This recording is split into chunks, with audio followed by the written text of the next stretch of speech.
You don't operate. No, mpesa wanda. Because ine yako kuanga leader. So mpesa wanda. Who? To who? To which dam? Yeah, ta kulandani pa Malawi Cameras YouTube channel. Kandi mene you guys au ndi Enoch Chihana pa interview yomwe adali nayo usiku wa tao. Yeah, muliza mbili mene mndetu ubono wake siyaitali si kufika wana awa. Komano nkhani so ina imene tikufuna tingonjezera pang'ono ndi nkhani yokhudzana ndi zochitika za lero litu kuli mademo ndithu mmene mtikudziwira tonse mademo oti analephereka kale analepheretsa komanso lero lizapezeka kuona kuti akuti a president ali ndi msonkhano afuna kapange launch ku nkhani zokhudzana ndi battery energy chapa Kanengo apo substation ndiyebe ziratero ife tinazoabe kuti mezerelemo patuluka chibaluwa china ndiye panazatulukanso chibaluwa chinanso chonena kuti yayi mademo akuti alephereke chifukwa chomwe apolisi ambiri ndithu akhala ali ndi a president kumene kuku ndi imene ndi nkhani yoyambirira imene tingayidziwe kuti consolo ya Lilongwe ndithu ku DC arulutsa chikalata kuti za mademo zilephereke pasakhale mademo ena aliwonse chifukwa apolisi afuna atsagane atsogozane ndi president. You guys ndi anyway nkhani ndimeneyo. Nkhani number 2 ndi interview ya Enoch Chihana. Kumafunika munthu ofatsa komanso kumafunika munthu onena kuti oleza mtima ndi ngotero chichewa chake komanso pamafunika kuti mthumba nthawi zina muzivomera chifukwa chonena kuti opposition party still ndalama chakupona kulikonse palibe funding inayosema chakwa kuboma so pano pafunika payo weka kanga chepe kamene umapeza ndi kamene umaendesa chipani mundu zanja kuti pambe mene anabwera kuti amikisana nawo mpaka president wa chipanechi ine sina mvepo wina aliyense ngatana alipo ndiko kuti maybe anangothera konko osafika kuzazipereka fatina una ina kumbuyo convention yanu kumbuyo ko ena anaesa mpaka nkhani yakuda kwambiri ena mpaka kutoka chipani kutenga kuti muna kuliso zopinga kwa Alliance for Democracy ulanda service na mpando kwa president ngati pali chipani chimene chili open kwambiri ndi afford amene stiletsa munthu upanga participate komanso stiletsa munthu upanga compete pa position ina iliyonse kumbuyoko zimachitika koma mmene naonera kuti democracy ya Malawi zimakhala zovuta kawiri kuti munthu achoke uko amene sanali member osana khalitsa chipanimo kungobwera nkuzawina isitaziona zona kuti taphunzirapo pa kabambe zachitika ku UTM amene angokhala 3 months koma ndikuwina koma kana khauti Saulos Chilimalipo akabambe sakanawina kuti ndomeno sakanawina sizikanateka imaso sakana imaso chimozimozi kwa afford yes muna chifakena kuna kuti munopangira dala kuti munanda samaime nanga sizo khangati munango khazikisa kutano ngadongofika kumene mchipani munomisanga pambane ku president wa chipani koma anthu atakhala kuti amadziwa what it takes to run a political party zimene sakhala kulamuko akanakhala kuti ni chief executive wa company kuti umalandira ndalama nyumba chipani chokulipirira galimoto chikupatsa chakudya chikupatsa ndio khozokanira kuti ndo koma ndalama zochoka mthumba mwako munthu ukakamira pa udindo chifukwa chani oti kudziwa kuti ineyo Enoch Chihana the moment lero ntatinda sio president wa afford ndikuti thumba langa sopano ndamusizikwanamo chifukwa sintulutsa kuyendesa chipani winaendesa chifukwa kula ma t-shirts ndiwe zipewa ndiwe chilichonse ndiwe mafuta ndiwe even magalimoto amene you buy kulisunga gule osakhala president wa chipani kungothandiza ngati chipani khala member achabe kumakula tanza chipani zimatheka kuthandiza ine ndinathandizapo even afford yomwe koma sinali president kambiri zimatheka koma sungathandize mmene ungathandizire iwe uli president wa chipanicho mwanena kuti zimafunika munthu amene ngofunda mthumba mziyankula mwatero muli ndalama Chihana osanena kuti nesale tili ndalama isese munthu amapereka ku chalichi kuti ali ndi ndalama koma matengera mtima wa munthu masuka manja yes pangasi munena kuti kuyendesa chipani mthumba mziyankhulaso munena timu ali nawo kuti kuthandiza chipani koma mwina mthumbamo simukuyankhula pamakhala sacrifice timatotenga even ngongole ino kichana mupanga guarantee ngongoleyo anthu angongoleyo nkumavuta ino on behalf of chipani mukutenga ngongole moti simatoteka yes kwambiri simatoteka mwanena kuti mufuna mayambe kuthamanga nawo dziko lonse tupita kuchisankho ndipo pafunika makobidi ena amafunsa kuti Alliance for Democracy chifukwa tikunena chilungamo pakati pande yadzuka kwambiri ona pangoenda pang'ono na kali mutolemba 40 Alliance for Democracy pang'ono pauiona kalemba Alliance for Democracy where do you get the money ndinu mapanga support ajani mainly ndine mapanga support it was out of planning rebuilding Airford tinamba nayo I think in 2017 and 2017 ine mapanga business kwambiri yomaso ni mapanga ya fertilizer ndiye kanga chepe masunga ndikule kosalu tiitanisako kagali moto tabi forward tikapange brand it's a 5-year plan yomwe inapangisa na phase 1 phase 2 phase 3 pano tupita ku phase 4 tukamaliza phase 5 ya elections so tinapanga plan bwino kuti tizaenda phase ndiye kali konse kandalama kamene bapezeka timaonjika hapo komaso ena members within the party amatopereka hapo mmene wanga pezere koma nkozona kuti 70-80% ya chipani choni mathandiza ndine muli mboma 2020 Alliance Atonsa Alliance part of the cabinet by then sana tuluki from examiner tuluka munapindula bwanji ngati chipani I'll be honest with you singa napindula chinachi chose for tinalibe ma positions onena kuti tini ma position na influence ife kunali kungothandizira chabe chitawo mmene mujayo mukudziwa kuti panalibe even a single cabinet minister ochokera kwa Alliance for Democracy tinali maybe ni mtu mmodzi amene anapita ku parastatal Greenwell Mamondwe ku Lilongwe board komanso secretary general amene anatumizidwa ku India ngati deputy high commissioner bas koma otherwise panalibe any direct benefit yomwe chipani paicho chokha choti my members can say tawa tilimboma and chipani is benefiting ABCD patinaona kuti agreement ya UTM maka late South Chilima komanso president atina anayankhula nachimona kuti no ife ngati MCB komanso UTM pali agreement ena kuti first term apita Chakwera kenako apita Chilima malemu Chilima. What was the agreement between Alliance for Democracy Ford komanso and MCB kapena kuti the rest of the Atonsa Alliance?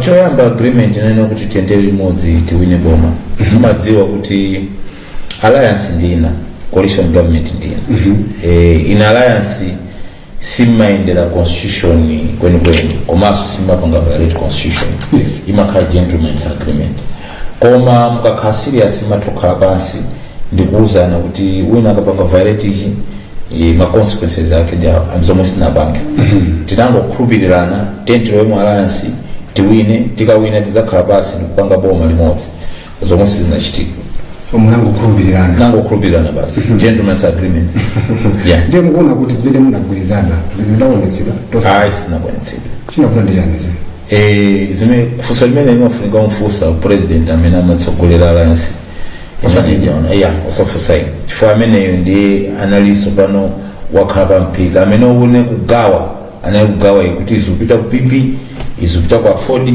izupita ku Freedom Party izupita ku UTM chifukwa constitution imapatsa munthu mmodzi mphamvu president akawina is the one who can constitute government yes which means first and foremost government is cabinet you will be making decisions when there's a bomb yes tinaona kumbuyo kuja musanakaonekane mukagumana kwambiri ngati atsogolerazi pani za Atonsa Alliance ndimona zithunzi kuchamisano mukakambirana chani zinthawi chacha mainly singato nena zimene timakambirana in detail koma whatever timakambirana kwa ine nzopanda chito chifukwa that presidium ya Tonse is not a constitutional body tinango zipanga constitute kuti ifeyo tizikumana ngati ma president koma sizima thandiza pena pali ponse kuti zingathandiza kuendetsa boma chifukwa tikachoka pene paja amene amakhala mu cabinet mebanana nthawi tonse ndikuti nda president achakwera ndava sawa achilimo to say of we outside the cabinet koma tikana counted fema ministers at that time to kumana whatever we discuss there kuzitengaso ngozitsitsa pasi ukhala zikuenda koma kuti zinatsonza kuti tonsefe tena finally outside cabinet so whatever we are discussing there nezopanda ntchito tandaza kuti inanu mnalosafunikira after zisankho zinaoneka choncho munayesa bankhana ngati president waima cha afford kanda president kanda solankhula ndi munthu anenekera udziwa timu ndachoka nayo ndi imeneso ndimenye nayo mpira for 5 years ndi imeneyi sizomaita sokumbutsa naso it's automatic imene zimakhalira kwina kulikonse mutaona kuti sizikulongosoka mmene ati mufuse ukulako kutero this is what I said kuti singakambe ma details omwe makambirana kumene kuja kuti tinakambirana ichi ndipo panachitika ichi ya pali zina zimakambidwa koma at the end of the day the president amapanga decision ndio mukakambiranabe ezambiri zimakambidwa zosiyana zokhuza dzikoli nakunena kuti afford sinathandizire kwambiri kuti alliance makatonse ilowe boma ena akudero njaba muna afford hayi nijibani chochepa kuti did contribute much kuti munatonse alliance ipezeke boma muti kwanza ana measurement yao naitengera bati amadziwa amene amavota ndi wavota ni MCP uno afford uno UTM anadziwa bwanji kuti voti ndi afford ndi UTM ni anda anthane zimenezo anadziwa ulingati mmemo osonkhera anthu muli 5 mungadziwe kuti ufaundi wawo nonse mmaphika sima imakhala imodzi nkhani yoti tonse boma tinasonkhera kulipa ngamukemeja kuti chipani chicho chinabwesa mavota ambiri sizingatheke chifukwa tonse timalankhula zimodzi so which means a silent vote ya afford anene kuti president wa afford antivotera chakwera pamene anaponya vote koma pano kumene mmene tachoka ndiye the measure 2025 ndiye the uno kuti mavota aja analofunikira kapena iya akawina ukha MCP ndiye ziwika kuti ife we useless ngati tonse alliance ulola kuti mtsogoleri wa cha MCP ndi amene atsogole ena mkhale mbuyo mukuona kuti inali ganza labwino pa alliance inali yonse pamakhala give and take and ngati sipakhale give and take ndipo kuti basi siziteka pamafunika ena mbwere mbuyo mzichepetse ndiye Saulos anazichepetsa may he so rest in peace ine nazichepetsa Khumbo Kachala nazichepetsa mai Joseph nazichepetsa cholinga tenti vindeka tsogolo tonse kana kuti siziteka ndi tonse alliance kunalima but do you regret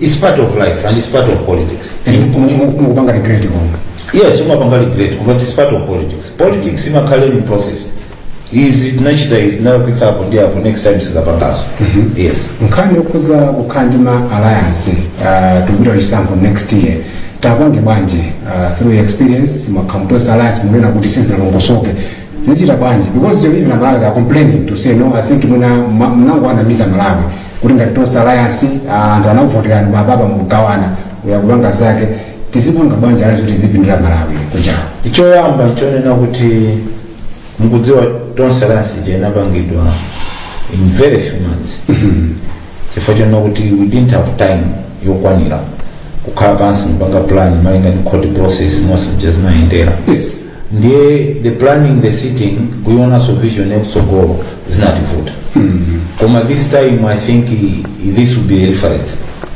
yomwe especially if kuti we are going into an alliance with any political party all the time that will be the reference na appoint hapo tisapange chonchi hapo tinapunda tisapange chonchi komaso it's not a matter of an alliance yoti mwine chisango koma an alliance which is going to govern as a government. Now, Monesese, what my policies are, are you sure they are going to work? Are you sure they are going to work? What is those Malawi? Are you sure they are going to deliver? That was a mistake. Bafunika uti mudziwe kuti kodi day one ya government ikakhala bwanji. After 100 days, what do you want to achieve? Sina kambirana. Yes. Mukatamanga magazi. Tamanga magazi kuti basi titenge boma, tachotse panzato. And zimachitika kawiri with that type of my emotions when ndawa tachotsepo tieni after that moment zote atumasana maganizo. Mutamuzo kuti Tonsa Alliance panali ma emotions ndithu kuti mchose DPP. Sure, analipo. Everybody knows, including my voters, I mean. Inuso akusafiri mukudziwa kuti munapanga zimenezo. And my emotions analipo. Timilika kuplay achanti bweso ndino. Msuba ngwambi. Iyi ndi program ya Team Venezuela. Program ndi kucheza ndi Aino Chihana amene wa the president wa Alliance for Democracy Chihana takamakazo kuza Tonsa Alliance mwenda kuti mbali ina ngatatsogole simunachite bwino pena munasipa naende going forward 2025 general elections nkhani kuza migwirizano panopa inuyo are you thinking of kupanga alliance ndi chimene chilichonse ngati Alliance for Democracy forward? Chori mzizi wa politics si polo yana kuti mukaipanga bendi choka. In politics you have to be very flexible. If afford, that's why it's called Alliance for Democracy. If we were open for alliances, koma one tifuna tipanga alliance ndi chipanjo mwe tugwirizana thinking yatu. Number two, chipanjo mwe vision yao ni vision yatu yukangati ikukumana tugwirizana. Komaso chikali chechona kuti chosana mizana chouzana zoona. Ife tiauze zoona iwoso atuze zoona. Ife so tiauze zosakhala bwino zomwe iwo takati kuzoona iwoso atuze chimodzimodzi. Alliance yona mizana ndi inachitika ya Tonsa Alliance. Yonena kuti kumasekerana kumacheza limodzi kumati the end of the day simuli limodzi. Cholinga tento lotsanya tikazonena kutsidya ko what will happen. Yeah, Tufuna that type of alliance. Panopa chipanjo na kuti mwina muganiza khanga timogwirizana mwachibe chakale ngati afford. Mainly it was still opposition. We talk the same language. And many opposition tikuzuona tizikambirana tizendera limodzi tiona before we still have about 10 months to go. Within 2-3 months more something is going to come out. Kodi zili guaranteed na kuti zipani zotsutsa zibwera pamodzi nthawi zonse? It's not guaranteed. It's not guaranteed. Alipo ena otsutsa amenausidwa kubomako now. Or any time atapanga approach apita. The Koma cannot speak on their behalf. Fapali nkhani na kuti ino afford komanso DPP khanga tikapena kuti ukwati wapsha zatsala pang'ono nzore zimene zaja. In fact DPP timacheza tukambirana and we are doing a lot of things together. Koma sinafikepo peni ponena kuti mgwirizano weni wayambika. That's why we can't share the same platform pansonkhano. Koma pazina zitikozokhala limodzi ma press conference fama consensus atu ndofanana. Koma kuti tsono tifike timalemberana memorandum of understanding, ma lawyers amakumana kuona ma constitution anu kuti chifazima toteka kuti chipani china they are to the right. Yes. Capitalist. You know, so you are socialist. Makazinjikira pambuyo kuti we don't believe the same thing. Ndema pesepoti it's not possible to work together. There you have to look at a common ground. What is our common ground? What do we believe in? Zimene zinatochitika. Zimene mukunikira pamodzi. Zimene zinofuna kuunikira. Manifesto anu akutichani. Ndipo muganiza kutichani. Kodi manifesto anu akozoteka mtalo mboma kapena ni my dreams chabe kuti sangateke. All those things mafuna kuziyangana bwino. Kamalo Alliance. Ngati president wa afford mukuyembekeza chani kwa alliance imene ingafike ngati kuza mibando ndi zinazolero? That is part of the agreement. That's part of the agreement. It's a give and take. Because people are saying ata jana panoka zimene ngani pano alliance imene ingafike kukhala muna wachiwiri kwa amene azasuga alliance anthu wangu nayo. Chifukwa jana. Inenzidelele singakhala number 1. That's what I'm saying. That's a give and take. Yes. There's no muntu kuzopanga chipani nina kuti ambition yatu tukaya number 2. That happens when you look at the factors also when you're discussing on the table. What's your ambition, Mr. Jan? My ambition was to be president of Afford.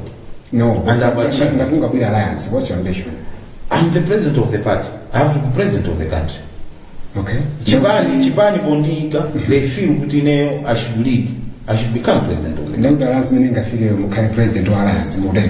Chipani. Not alliance. Yes. When you are going into discussions, yes, it's a give and take. What's your ambition? Ambition of every president is to be president of the country. What difference you know kuti msakale patsogolo? This is what I'm saying. It's a give and take when you're discussing. Maona ma pros and cons. Yes. Then you settle for that. Mzaita jana. Pota. Ngati alliance yafika koma kuti no inuyo simukhala patsogolo. Basi yeah, sisi khala zoti no simukhala patsogolo. Mmakambirana.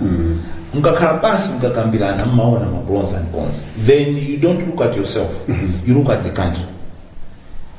Are you sure in my ambition anger should be beyond the interest of Malawians? The question is no. I mean, the answer is no. Yes. You look at all those things.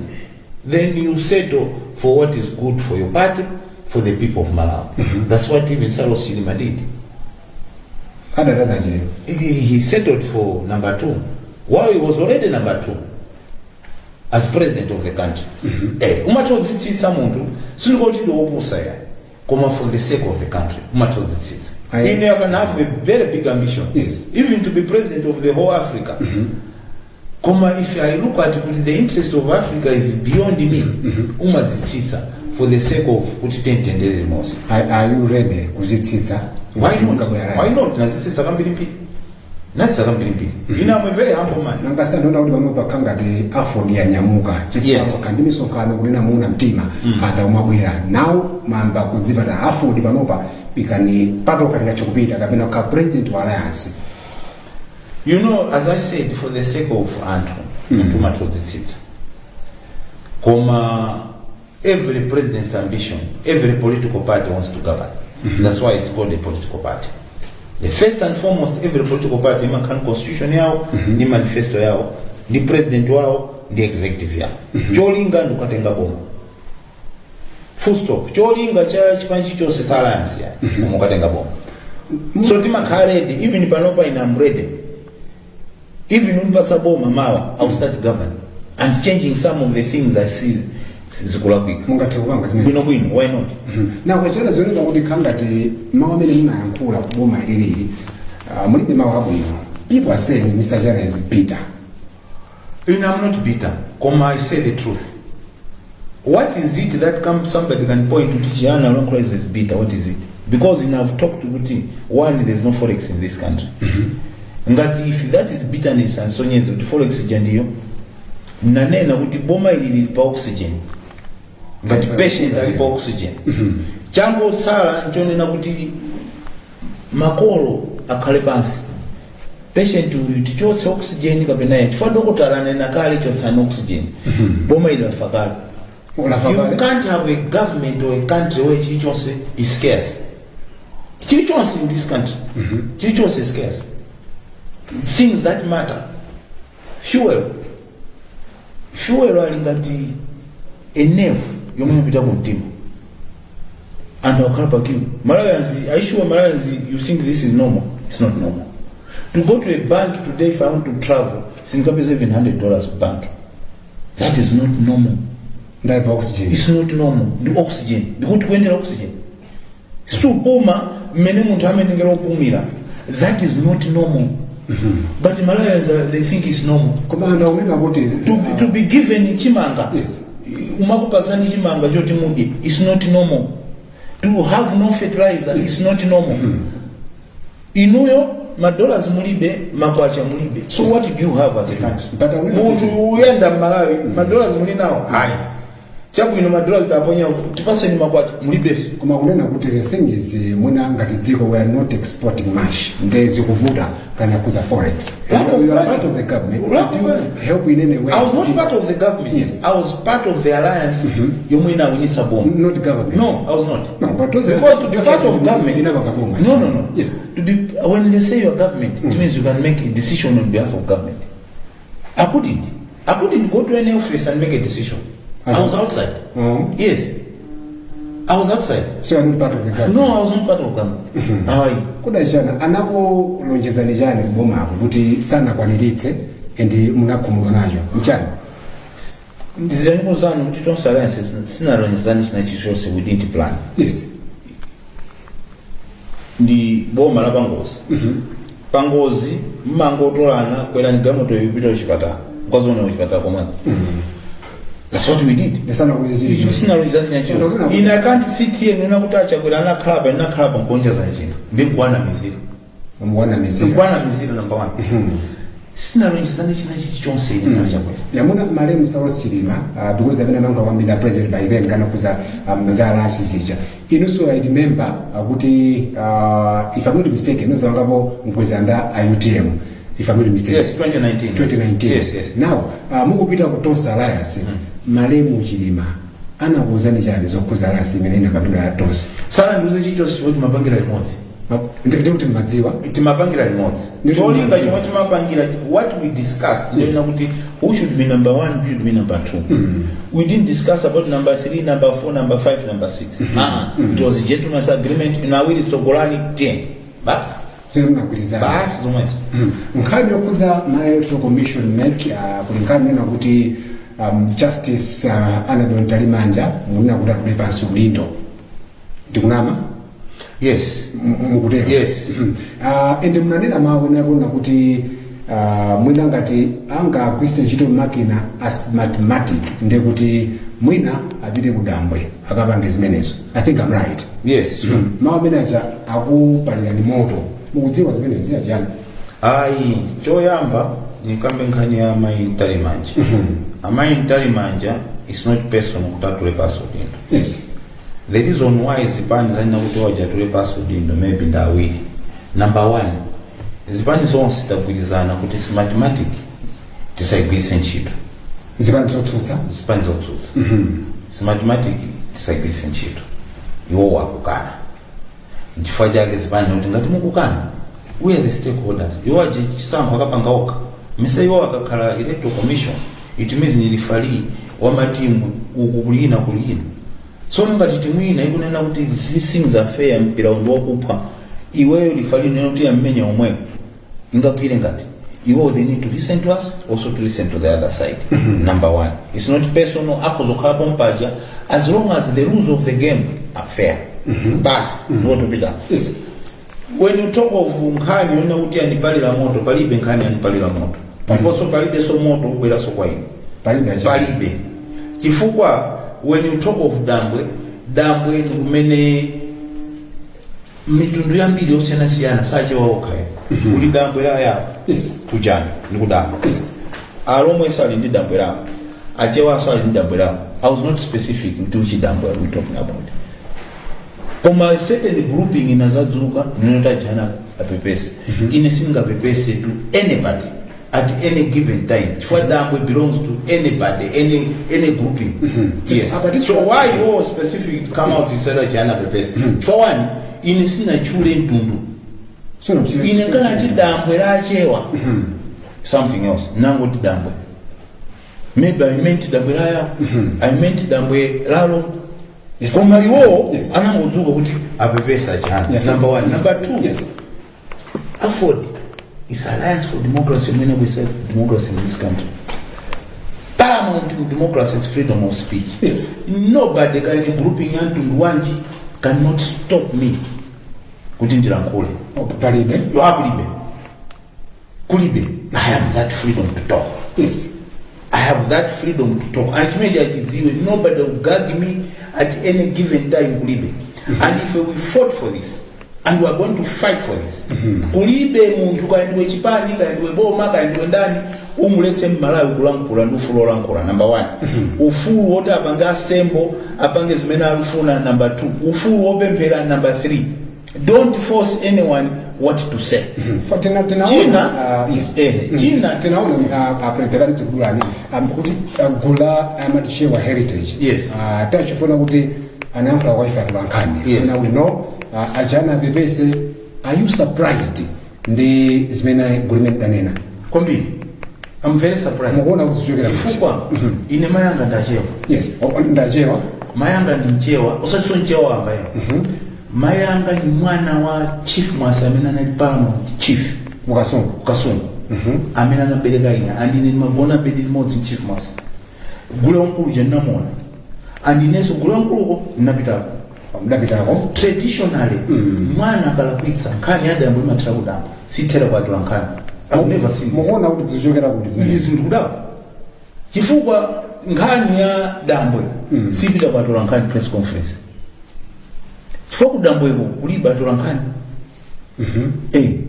kudambwe kuli miyambo yawo kandi dambwe lalomwe ili miyambo yawo yawo ili miyambo yawo yachewa ili miyambo yawo koma anthu kunyamuka nkupita pa press conference chihanayo ali namba yake sana mfusi akuba sana masiku 3 mwaimba kanata anata akuti msala ku democracy simpatsana malire no threats and in Chihana, let me tell you one thing, I don't operate on threats.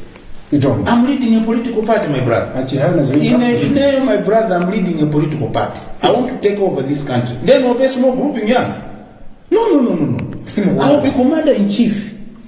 Really? Running an army when I'm president of the country. Then you are commander-in-chief of the country. No, you can't. You don't operate. No, because in there, so who? To which dam? Which dam do you mean the purpose? And who's the believe dam? And who's which dam will be there? And the purpose that you also as you enjoy na put. I mean, our purpose number one. And I was under new dam is a protected name. Number two, and pass a definition ya dam uti ni constitution itanale pa mkanyada. So Malawi operate on constitution, operate on laws, and this country we na kalakula we na bita ku court. Wina kalapila wina amupita ku court. Yeah, ino ni president wa uziwa kuti ndala wina apita ku court. Ino ni president wa afford me was in 60 seconds kuti mauza Malawi chief wa jani 2025 azavotere Alliance for Democracy Malawi. Number one, if Alliance for Democracy in Japan chomwe takhala nziko muno zaka 30. We have our constitution yomwe ili mfailo mwatu sinaigwirisa nchipo. Constitution yatu one, we look at issues of fertilizer. Tilindi plan yatu yonna kuti this country we have to produce, commerce we have to have supplies. Tikati food security watu food security at a household level. Number one mene. Number two, we are looking at issues of forex. Ziko ngatilili bentaramu za kunja, forget about anything else. Silinga ende. Number three, we are looking at having enough fertilizer, we have enough food. Number four, we are talking of fuel. We have to make sure the country has got fuel. You don't have fuel, you don't have food, you don't have fertilizer, you don't have forex. Forget about anything else. Thank you so much. Like, share, Malawian cameras, subscribe.